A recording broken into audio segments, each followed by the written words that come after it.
কুলতলিতে 11,000 ভোল্টের বিদ্যুতের তার ছিঁড়ে পড়ে মৃত এক। কুলতলি বিধানসভার চুপড়িঝাড়া অঞ্চলের চিন্তাহরণ বাবুর চকে 11,000 ভোল্টের ইলেকট্রিকের তার ছিঁড়ে মৃত এক, আহত 3। এলাকায় চাঞ্চল্য। গুরুতর জখম 3 জন চিকিৎসাধীন জয়নগর কুলতলি গ্রামীণ হাসপাতালে। তাদের দেখতে আসেন কুলতলি বিধানসভার বিধায়ক গণেশচন্দ্র মণ্ডল ও কুলতলি থানার আইসি সতীনাথ চট্টরাজ। মৃত ওই ব্যক্তির নাম সুদর্শন সর্দার, নব হালদার, জয়নাল সর্দার, মনোরঞ্জন হালদার গুরুতর জখম। স্থানীয় সূত্রে জানা গেছে, রাতে চায়ের দোকানে বসেই তারা চা খাচ্ছিল। সেখানেই 11,000 ভোল্টের বিদ্যুতের তার ছিঁড়ে চায়ের দোকানে পড়ে। চায়ের দোকানে ভিড় থাকায় অনেকের গায়েই সেই তার লাগে। ঘটনাস্থলেই বড় দুর্ঘটনা ঘটে। পাশেই ট্রান্সফরমার থাকায় মেইন সুইচ অফ করায় আরও বড় বিপদের হাত থেকে রক্ষা পায় তারা। দাদা কি দেখলেন?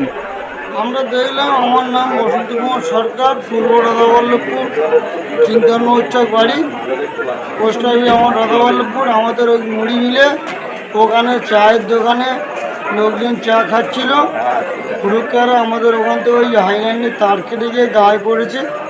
পড়ার পরে ওখানে পরে 3 জন অবস্থা খুব আশঙ্কাজনক, আর একজন মারা গেছে যিনি, ওনার নাম হচ্ছে সুদর্শন সর্দার, বাবার নাম শরৎ সর্দার মৃত।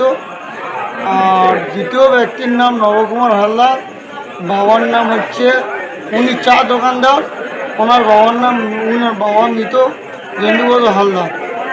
আর তৃতীয় ব্যক্তির নাম মনোরঞ্জন হালদার, ওনার বাবা মৃত সুবোধচন্দ্র হালদার। আর চতুর্থ ব্যক্তির নাম জয়নাল সর্দার, ওনার বাড়ি পূর্ব রাধাবল্লভপুর হাজিপাড়া। ওনার বাবার নাম কালো সর্দার, ওনার বাবার নাম কালো সর্দার। এখন আপনারা কোথায় এসছেন? এখন আমরা কারণ অফিসে জামতলা হসপিটালে এসেছি। আপনার নাম? আমার নাম বসন্ত কুমার সরকার।